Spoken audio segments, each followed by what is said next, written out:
YouTube. Figured I'd go over what I need to do to this thing in order to get into Slamboree this year. So this is my 94 OBS. I've had it for about 7 years now. I bought it completely stock with 90,000 miles. I think I bought it for like 3,200 if I remember right. Which sounds like a steal, but V6. Not a big deal. Just a cruiser, so I ain't worried about it. But after owning it for about 3 or 4 months, I decided to lower it. So we cut the front springs too damn far, and then we did drop shackles and drop hangers, which it still had a decent rake to it. So I think a few months after that, I got a flip kit, and then it got to sit level. And it sat pretty decently. I'll put up a picture now. And then as soon as I got it put together, this shop actually burnt down. Pretty bad scenario.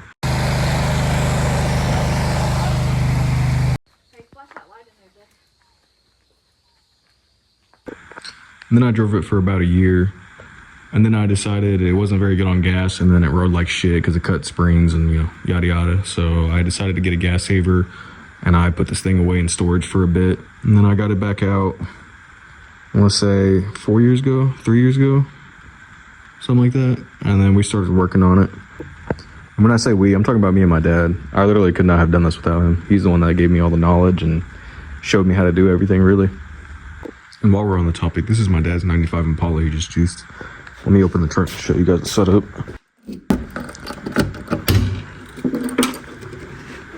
So 4 batteries, 2 pumps, homemade accumulators, 2 dumps, no 3-wheeling or anything. So no bridge in the car currently, but I don't think it'll be long before he does bridge it because he's not very happy with how it sits. It doesn't sit very low. Or I mean, it sits pretty low, but not anywhere near as much as he wants to. He had a 91 or a 92 Caprice back in the day that he notched and cut up a bunch and did everything to make it lay frame, and it was damn good looking, and I think that's what he's going to do to this thing eventually. So back over to this thing, I want to make a list of everything I need to do and want to do before Slamboree this year. I'll post up the flyer. It should have the date on it. I want to say it's sometime in late July, like July 28th, 29th, I don't know, something like that. But I want to make a list of everything I need to do. That way I can start planning and executing. Okay, so first on the list, I need spark plugs. Don't mind my handwriting. Looks like 5 spark plugs, whatever. Second thing I need to do, I need to clean up these wheel wells, or what's left of them. I torched them out, so they're all kind of like rough edged, not the prettiest. So another thing I need to do is wire up the pressure switch. I already have 2 of the wires already in here. I just need to tap into the 12 volt and then hook up another switch. This one right here controls my switches, so if this is off, my switches don't work. So it'll be like kind of like a safety feature. So I need to tap in and put another toggle switch for the pressure switch. So that way, if for example, my battery's dead and I try to go to start it, it won't turn on the compressors and drain my battery completely. So that's the thought process behind that. I also need to move up the exhaust if I can. Last time I looked, it looked a little complicated, but I think I'm gonna try to tackle it at some point. Well, let me air the truck up and I'll show you.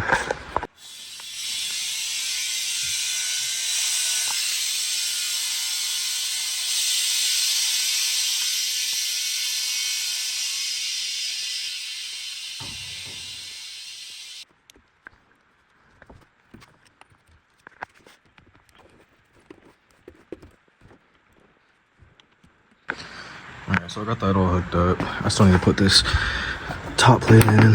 Whatnot, I'll worry about that later. I'm probably gonna need a new battery because this thing's always dead. Doubt I even have enough juice for the lights to turn on. Nope. Alright, so I figured out it was just a loose connection. I believe I have enough juice in the battery to be able to lift this thing up at least. Well, you know what? See, this is what I was talking about. So I have power to it, right? Nothing. But if I come down here,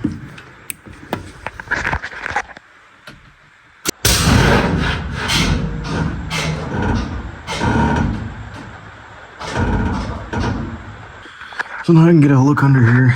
The exhaust is right back there. So anytime I lay out, my entire engine gets pushed upwards, and it's causing a little bit of an issue. And I'm now noticing that for some reason I have an oil leak that I never did before. And it looks like my transmission is still fucking leaking, even though I have replaced the seal. Oh, that's wonderful. Alright, so move exhaust up. Hell no. What we're gonna do, drag exhaust off. Much easier. I like that idea a whole lot more. So more that I have to do is I need to wire up the taillights and brake lights, because I completely forgot to do that a long time ago. And then I need to put in the bench seat and clean the seats because they are filthy. Hold on, let me show you. So I have a split bench. I have one seat already in. I believe my other one's over here. Yeah, here it is. It's filthy. I don't really know how much I can clean it up, but this is all I have to rock for now. So it'll have to work. It is nasty. Alright, so I think that pretty much sums up all that I need to do in order to make it to Slamboree this year. If there's anything else I forgot, I'll make sure to put it in upcoming videos. It's raining its ass off, and I'm sure you guys can probably barely hear me, but I'm gonna air this thing out and then I'll wrap up the video.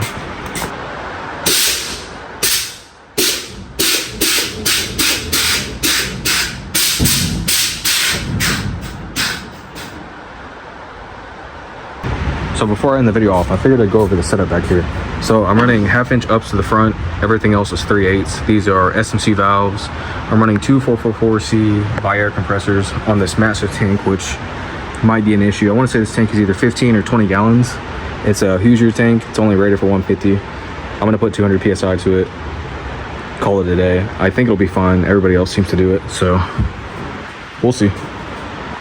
So the truck is currently 2-linked. It's got an extensive 2-link kit on it.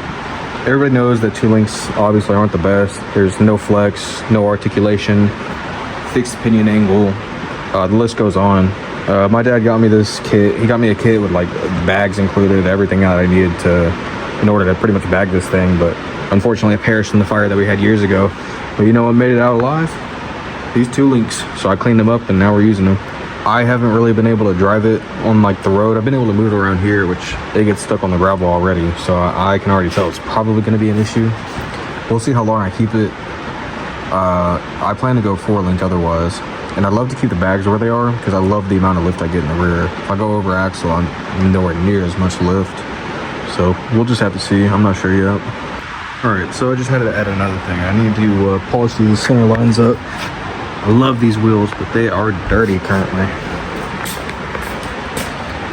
So, yeah. We'll either do that. I think next video, hold on, let me star these real quick. I think next video, we'll polish the wheels. We'll put in the bench seat. Maybe be able to clean it, hopefully. I don't have a steamer. Maybe I can hit up my buddy Roger and see if he has one. Brake lights and tail lights, we'll do that. And pressure switch. I think that's what we'll do probably next video. Okay, so that's gonna be all for today's video. I hope you guys enjoyed. I know I just talked a bunch and rambled, but I really wanted to go over everything I need to do in order to get this truck into Slamboree this year. I am gonna be recording that. It's in July, it's months from now, but I will be recording and posting that, so you'll see that up on here. But yeah, if you guys like this video, make sure to like. If not, dislike it, I don't mind. But I will see you guys in the next one, and I hope you guys have a good one.